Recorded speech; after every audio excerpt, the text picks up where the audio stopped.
yang baik.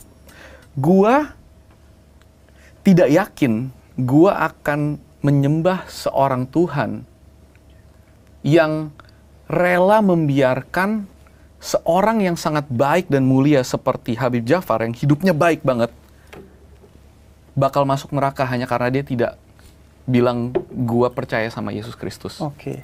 Sebenarnya saya nggak masalah ketika beliau mengatakan bahwa Habib Jafar itu dianggap sebagai anak Tuhan Yesus. Nggak apa-apa, karena Tuhan Yesus datang ke dunia ini untuk menyelamatkan seluruh dunia, karena tentu ia mengasihi seluruh dunia. Yohanes 3 ayat 16. Jadi itu nggak masalah. Tapi yang menjadi masalah adalah seakan-akan beliau itu mengatasnamakan kekristenan tetapi menyediakan keselamatan di luar daripada Yesus Kristus itu sendiri. Ya. Dan beliau mengatakan, saya tidak percaya dengan Tuhan yang membuat kamu masuk neraka hanya karena kamu tidak percaya Dia. Assalamualaikum warahmatullahi wabarakatuh. Berjumpa lagi dengan Jadi HMC ya, channel yang mengedukasi dan menghibur. Di kesempatan kali ini kita akan menjawab ya statement dari Elia Miron, seorang pendebat Kristen yang sempat naik daun lantaran terkena HIV. Ya, jadi dia naik daunnya itu bukan karena jago, bukan karena pintar, karena memang bentuk fisiknya itu mengundang kontroversi. Bahkan kita mendengar dari Lina Wijaya yang mengatakan bahwa Elia Miron itu terkena penyakit HIV karena melakukan hubungan sesama jenis. Ini mengejutkan kita dan membuat nama Elia Miron makin terkenal. Makin orang-orang mengetahui dirinya. Bagaimana mungkin ngomong mewakili kekristenan tapi ternyata kelakuannya seperti itu. Tapi di kesempatan ini kita nggak akan membahas kelakuannya, yaitu urusan dia lah. Urusan dia sama Tuhannya. Masalah kita ini adalah membahas konten dia yang menyinggung pernyataan pendeta Brian Syawarta. Ya, jadi ini cukup menggelikan. Jadi kita tahu ya, belakangan ini lagi viral beberapa pendeta, termasuk Brian Syawarta, yang sering diundang di podcast-podcast, termasuk podcastnya Deddy Corbuzier. Ya, termasuk di podcast dari Corbuzier, Dr. Richard Lee, dan sebagainya. Jadi di sini, Brian itu mengatakan atau mengeluarkan satu statement yang mengejutkan. Dia mengatakan, gua tidak yakin, ya, Brian itu tidak yakin, dia akan menyembah seorang Tuhan yang rela membiarkan seorang yang sangat baik dan mulia seperti Habib Jafar. Ya, dia mengatakan dia tidak akan mau menyembah kepada Tuhan yang membiarkan Habib Jafar yang baik banget, yang kita tahu orangnya benar-benar itu suka membantu, mulia gitu kan, masuk neraka hanya karena tidak percaya Yesus. Jadi menurut Brian Syawarta, Tuhan itu nggak mungkin seperti itu. Tuhan itu tak mungkin membiarkan Habib Jafar masuk neraka hanya lantaran Habib Jafar tidak percaya Yesus. Tidak percaya Yesus sebagai Tuhannya. Tidak percaya Yesus sebagai juru selamatnya. Ini pernyataan dari seorang pendeta. Dan tentu saja pernyataan ini mengundang kontroversi. Ya, kita tahu Brian ini memang beberapa kali diundang podcast dan beberapa kali melontarkan statement-statement yang luar biasa, termasuk tentang perpuluhan, tentang gereja itu bisnis, dan sebagainya. Kita tahu, beberapa bulan yang lalu dia viral lantaran mengungkap bahwa perpuluhan itu nggak benar, dan sebagainya. Jadi, Brian ini, saya bilang adalah pendeta yang berani dan kritis. Berani untuk mengkritisi internalnya, bukan sibuk malah mencari kesalahan agama lain. Ini bagus gitu. Karena kalau kita lihat, belakangan ini ya, di medsos-medsos ini dihiasi oleh pendeta-pendeta, pendebat-pendebat Kristen yang sibuk mencari kesalahan agama lain gitu. Mengkritisi Islam. Tapi nggak ngaca. Tapi nggak mengkoreksi agamanya sendiri. Ini kan bahaya. Bahaya sekali gitu. Ya, jadi kita akan dengar dulu bagaimana Elia Miron ini menurut saya sedang mencoba pansos kembali, sedang mencoba untuk menaikkan kembali namanya yang memang belakangan ini tenggelam. Ya, belakangan ini sudah mulai dilupakan, apalagi setelah orang-orang tahu apa yang menimpa dirinya, sehingga banyak yang kecewa dan meninggalkan dia. Dan saya rasa Elia nih sedang berusaha supaya kembali mendapatkan simpati dari laskar-laskar Polikarpus. Oke, kita dengarkan dulu pernyataan dari Elia Miron. Jafar yang hidupnya baik banget bakal masuk neraka hanya karena dia tidak bilang gua percaya sama Yesus Kristus. Gua Hai semuanya, Shalom, damai sejahtera bagi kita semua. Assalamualaikum dan salve. Ya, dalam video ini saya mau menanggapi seseorang bernama Brian Siawarta. Dalam pernyataan beliau di kanal YouTube-nya Om Deddy Corbuzier beberapa waktu lalu ya. Beliau mengatakan bahwa beliau adalah seorang Kristen. Nah, saya disclaimer dulu, saya harap ini lewat di beranda atau mungkin sampai pesan saya kepada Brian Siawarta. Nah, apapun pesan yang akan saya sampaikan dalam video ini, saya tidak membangunnya atas dasar kebencian. Justru karena saya mengasihi Anda, mengasihi semua orang yang mendengarkan Anda, mengenai kabar berita yang perlu kita sampaikan kepada semua orang, yakni adalah Injil Kerajaan Allah. Ya, dan coba kita dengar apa yang disampaikan oleh beliau dalam kanal YouTube berikut ini. yang baik. Gua tidak yakin gua akan menyembah seorang Tuhan yang rela membiarkan seorang yang sangat baik dan mulia seperti Habib Jafar yang hidupnya baik banget bakal masuk neraka hanya karena dia tidak bilang gua percaya sama Yesus Kristus. Sebenarnya saya nggak masalah ketika beliau mengatakan bahwa Habib Jafar itu dianggap sebagai anak Tuhan Yesus. Nggak apa-apa, karena Tuhan Yesus datang ke dunia ini untuk menyelamatkan seluruh dunia, karena tentu ia mengasihi seluruh dunia. Yohanes 3 ayat 16, jadi itu nggak masalah. Tapi yang menjadi masalah adalah seakan-akan beliau itu mengatasnamakan kekristenan, tetapi menyediakan keselamatan di luar daripada Yesus Kristus itu sendiri. Ya. Dan beliau mengatakan, saya tidak percaya dengan Tuhan yang membuat kamu masuk neraka hanya karena kamu tidak percaya dia. Masalahnya begini bro, seseorang itu masuk neraka itu bukan karena tidak menyembah Yesus. Seseorang itu masuk neraka itu bukan karena tidak menyembah Bapa, bukan begitu. Orang itu masuk neraka itu karena dosanya. Lalu, kenapa ketika kita percaya Yesus, kita itu tidak masuk neraka? Karena iman kita kepada dia, bahwa dia telah menggantikan kutuk atau kematian atau hukuman yang seharusnya kita terima. Jadi manusia itu masuk neraka itu bukan karena nggak menyembah Yesus, tapi karena dosa mereka sendiri. Nah, ketika kita percaya kepada Yesus, maka kita dibenarkan dan dikuduskan karena ia telah menggantikan kita di dalam kematiannya di kayu salib. Makanya Tuhan Yesus berkata dalam Yohanes 8 ayat 24, sebab jikalau kamu tidak percaya bahwa akulah dia, kamu akan mati dalam dosamu. Gitu loh. Jadi orang itu masuk neraka itu bukan karena enggak sembah siapa, tapi karena mereka tidak beroleh pembenaran.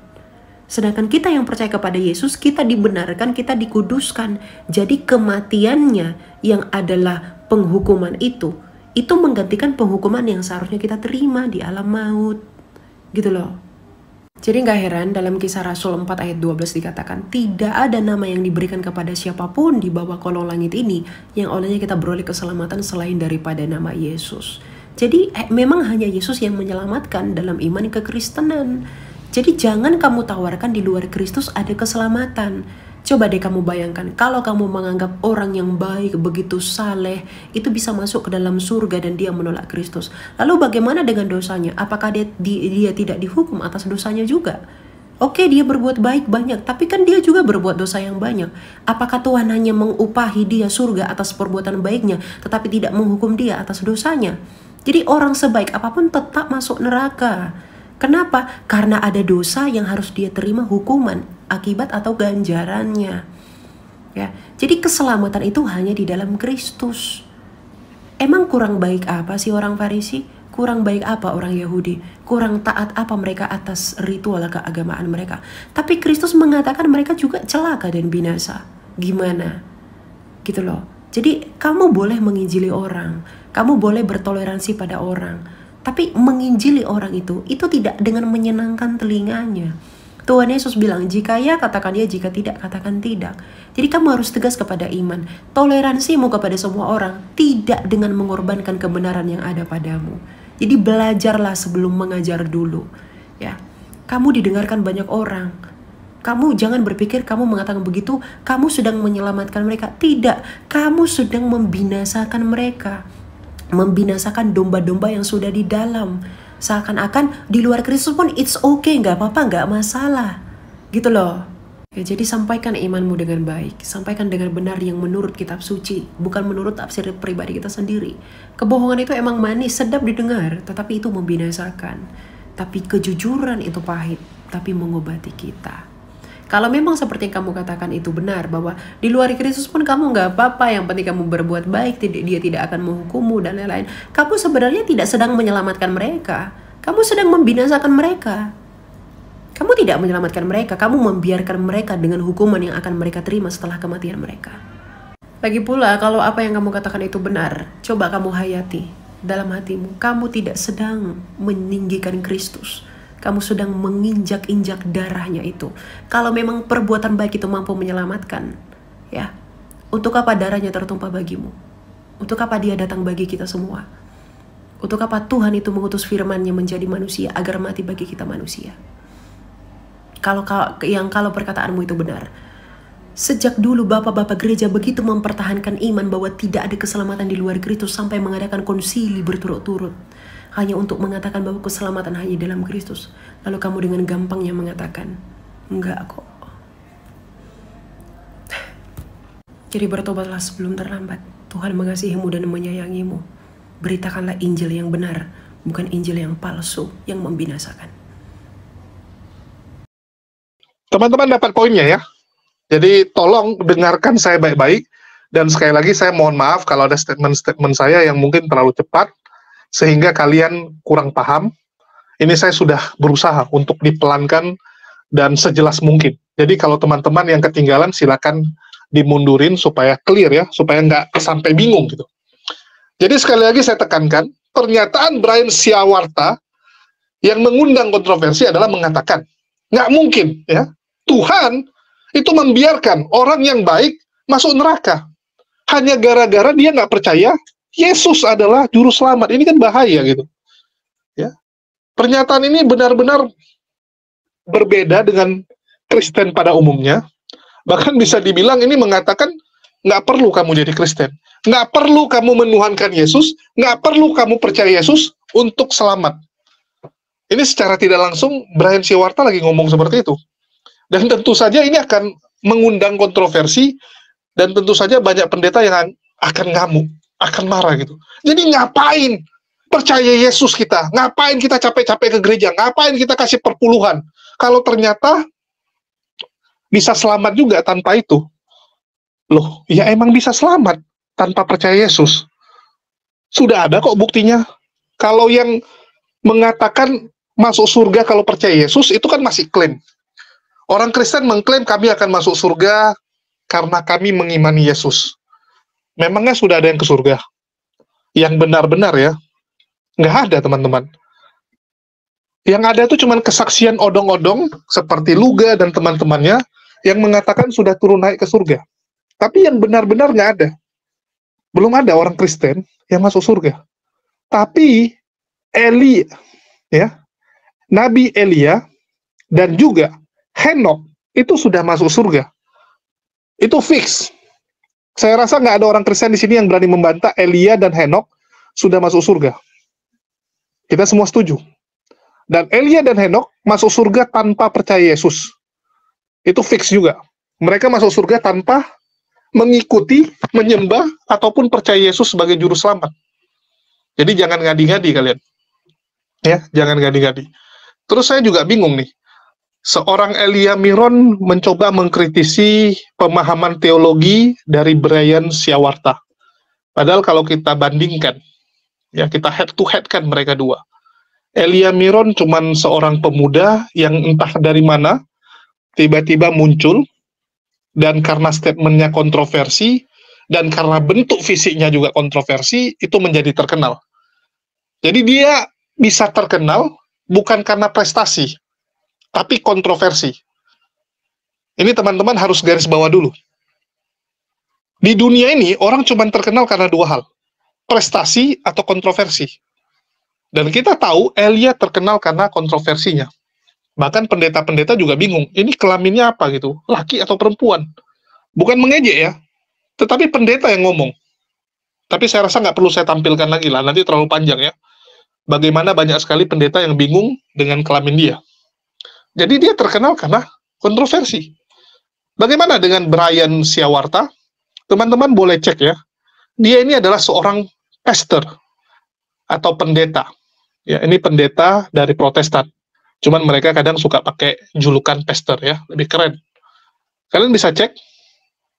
Brian Siawarta itu sekolah teologi di Australia. Ya, jadi dia sekolah Alkitab di Australia selama 3 tahun. Artinya jelas. Nih. Pendidikan Alkitabnya jelas. Pemahaman kekristenannya cukup bisa diakui. Kalau kita bandingkan dengan yang namanya Elia Miron, yang nggak jelas. Terus teman-teman bilang, oh jelas kok dia, silakan cek Wikipedia. Loh, Wikipedianya tulis-tulis sendiri kok. Itu yang buat Wikipedianya fansnya sendiri. Elia Miron tidak pernah terdaftar di sekolah STT ya. Kalau besok dia mendaftar ya saya nggak tahu. Tapi sampai detik ini tidak ada, ya tidak ada Elia Miron lu tamat dari STT. Kalau tahun depan atau bulan depan saya nggak tahu. Ya, pokoknya sampai video ini saya buat nggak ada. Jadi kalian membandingkan orang yang benar-benar sekolah Alkitab dengan orang yang belajar dari PowerPoint-nya Sofiatul. Belajar dari PowerPoint-nya Polikarpus yang lain. Ya, saya bingung gitu.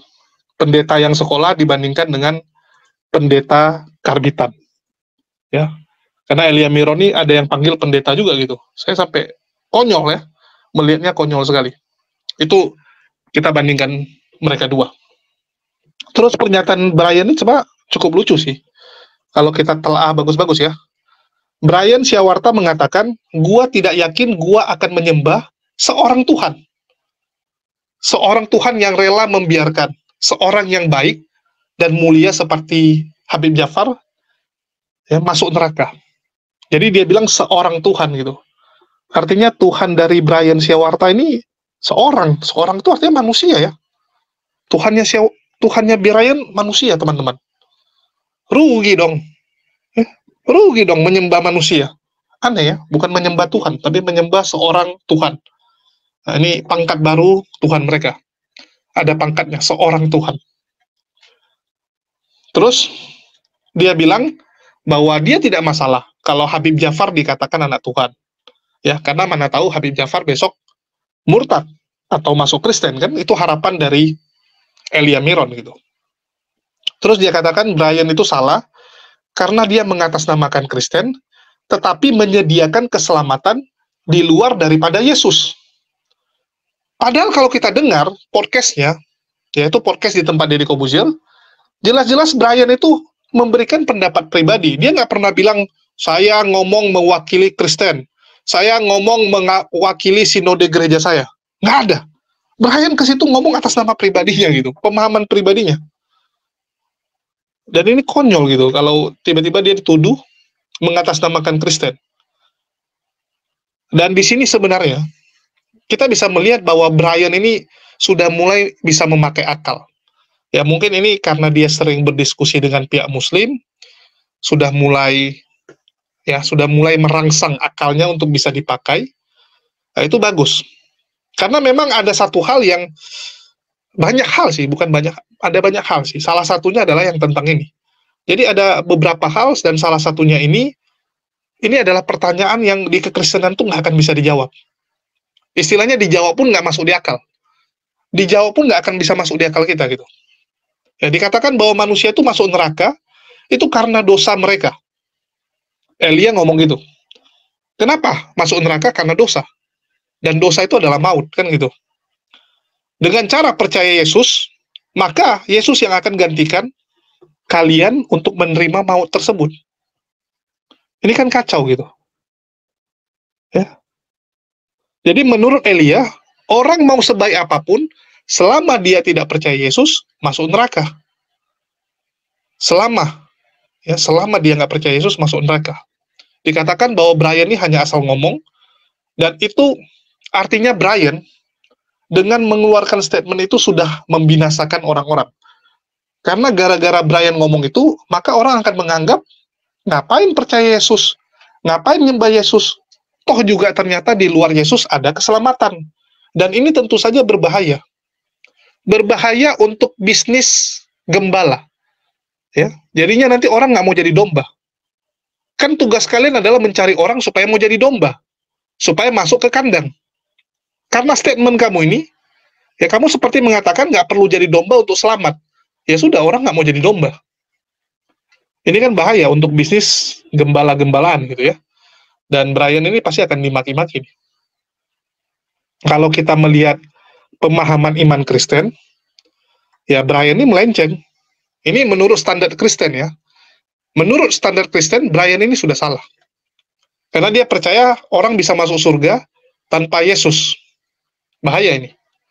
Tetapi di satu sisi kita harus ucapkan Alhamdulillah, karena ini membuktikan akal dari seorang Brian itu sudah mulai terbuka.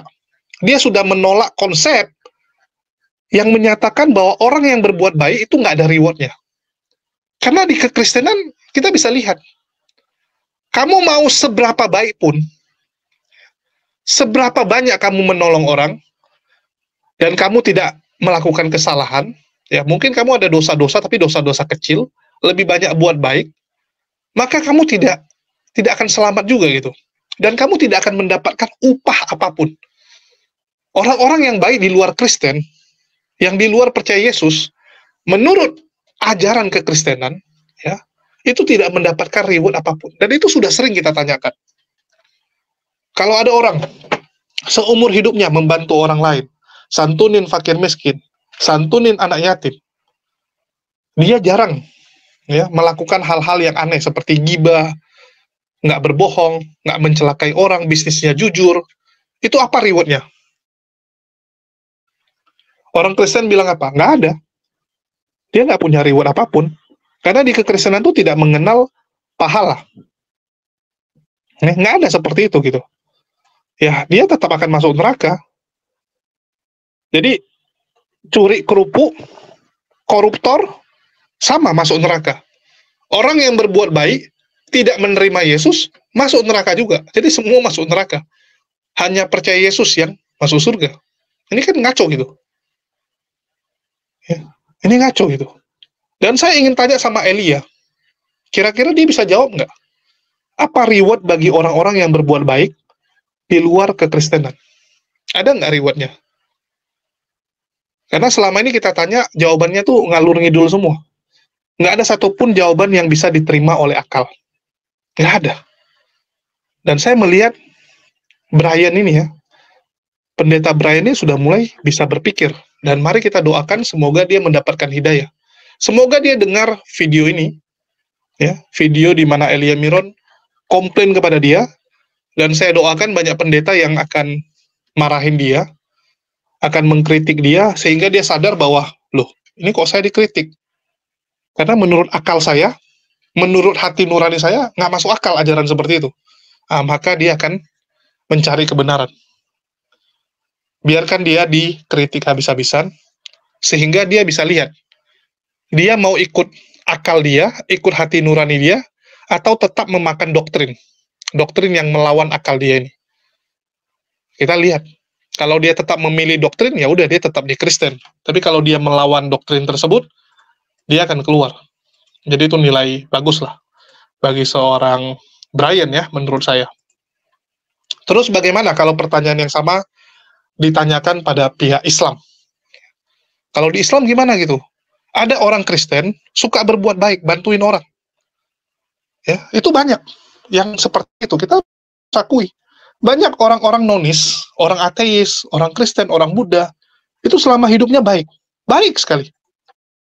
Ya. Dan saya rasa teman-teman ada jumpai. Ya, ada jumpai seperti itu. Bagaimana kalau di Islam? Kan pertanyaannya harus dua arah dong. Di Kristen nggak ada jawaban, di Islam bagaimana? Kalau di Islam jelas. Ya. Dikatakan apa? Sesungguhnya orang kafir itu apabila melakukan kebaikan, ia langsung diberi balasan yang ia rasakan di dunia. Sedangkan bagi orang mukmin, sesungguhnya Allah menyimpan kebaikan-kebaikannya untuk di akhirat, dan ia dikaruniai rezeki di dunia karena ketaatannya. Ya, itu bedanya. Kenapa? Karena Allah itu Ar-Rahman. Ya, sifat dari Allah adalah Ar-Rahman, berbelas kasih di dunia ini. Ya, Allah itu Maha Pengasih. Sehingga orang-orang kafir itu tetap akan mendapatkan balasannya. Dia buat baik, dia membantu orang, dia akan dapat balasannya. Tapi di dunia, ya, di dunia dibalas. Kalau umat muslim, dia nanti dibalas di akhirat. Disimpan. Itu bedanya. Itulah kenapa kalau kita lihat, banyak ya orang-orang yang non-Islam, itu kesannya. Kita lihat kok gampang kali gitu.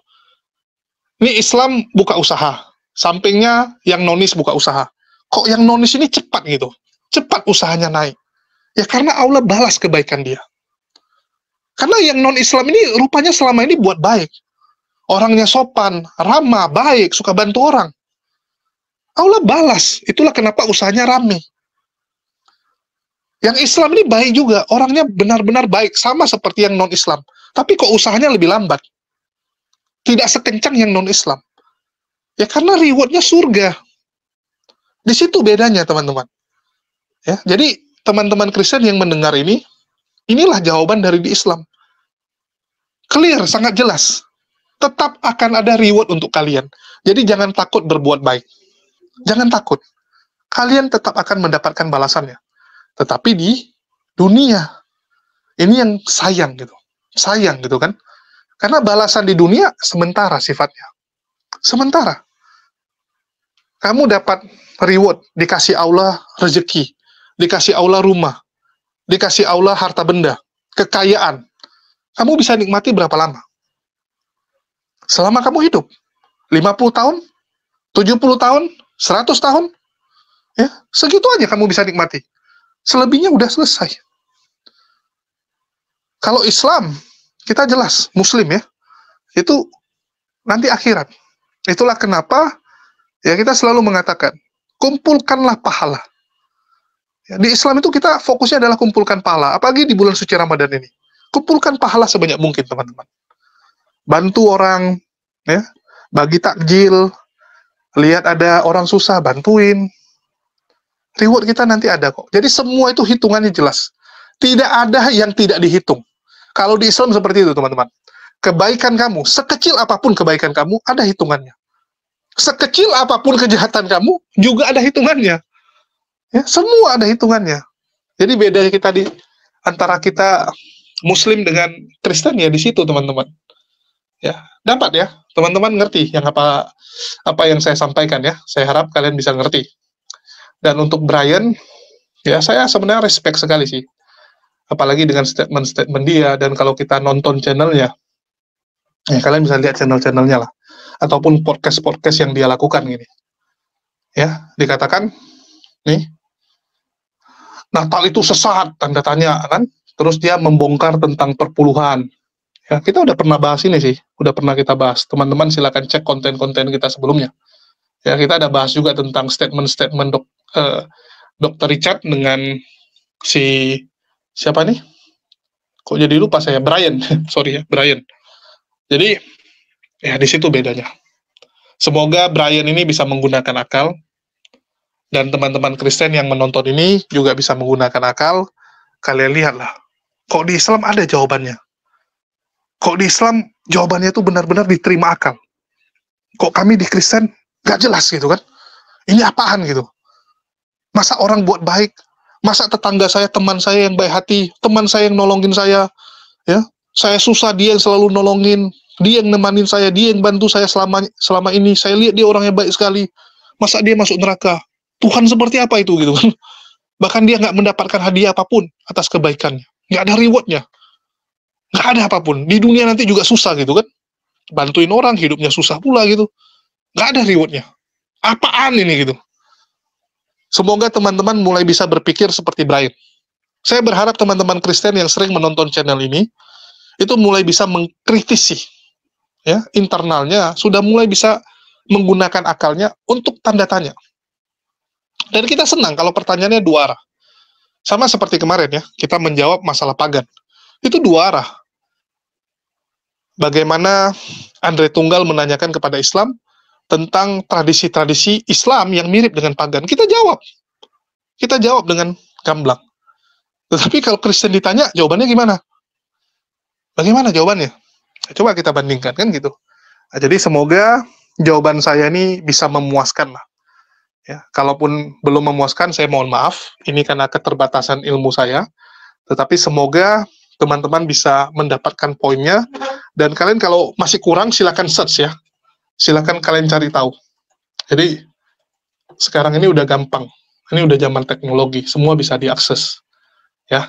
Oke, mungkin itu aja. Dan sedikit iklan teman-teman, jangan lupa mohon di-subscribe dan didukung channel kita yang satu lagi, channel cadangan kita. Namanya HMC News. Kalian tinggal ketik HMC News, akan keluar nama channelnya. Ya, ini channel khusus pemberitaan. Dan ya, ini channel original kita juga. Kayak contoh ini pelaku kencingi Quran. Ya, dan konten-konten yang ada di sini tentu saja konten-konten yang berbeda dengan Jadid HMC.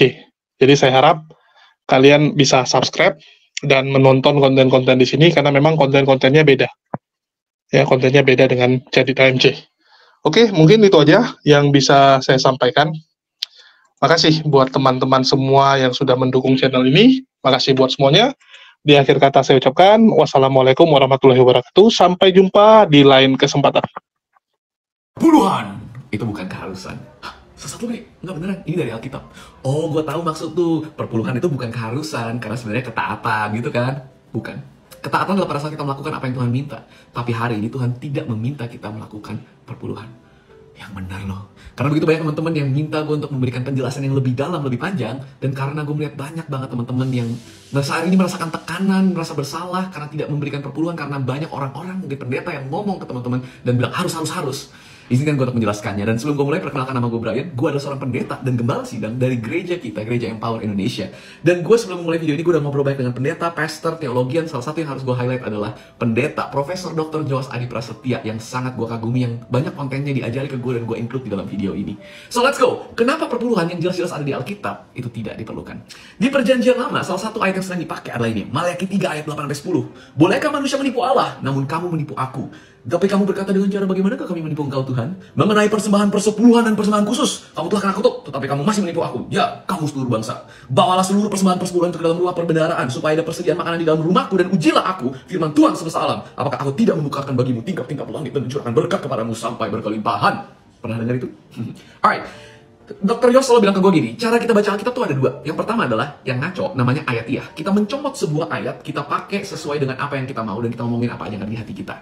Yang kedua, yang lebih baik dan benar adalah cara Alkitabiah. Yaitu kita bukan cuma fokus ke ayatnya, tapi kita melihat konteksnya, di pasal mana, siapa yang ngomong kepada siapa, maksudnya apa. Bukan cuma itu, kita melihat keseluruhan Alkitab, dan kita melihat prinsip-prinsip benang merah, apa sih yang Tuhan mau ceritakan, ajarkan, dan perintahkan kepada kita. Nah, kita akan membahas ini bukan dengan ayatiah, tapi dengan Alkitabiah. Di Perjanjian Lama, betul, di kitab Kejadian sampai Keluaran, Musa menulis banyak tentang persepuluhan itu keharusan. Kenapa? Karena ada yang namanya esensi, ada yang namanya ekspresi. Esensi itu yang penting. Kenapa? Ekspresi adalah bagaimana esensinya A dan ekspresinya B. Nah, mengenai persepuluhan, esensinya adalah Tuhan waktu itu mau bangsa Israel punya belas kasihan dan keadilan. Esensinya ada di hati. Ekspresinya pada waktu itu adalah dengan persepuluhan. Jadi basically Tuhan bilang ke bangsa Israel seperti ini berkali-kali di hukum Musa. Lu kan udah punya duit, lu bisa menghasilkan. Ada yang dapat banyak, ada yang dapat dikit, ada yang bukan duit waktu itu kebanyakan. Makanan, binatang, sayur-sayuran. Nah, tolong dong kasih 10% kepada saudara lu yang nggak punya.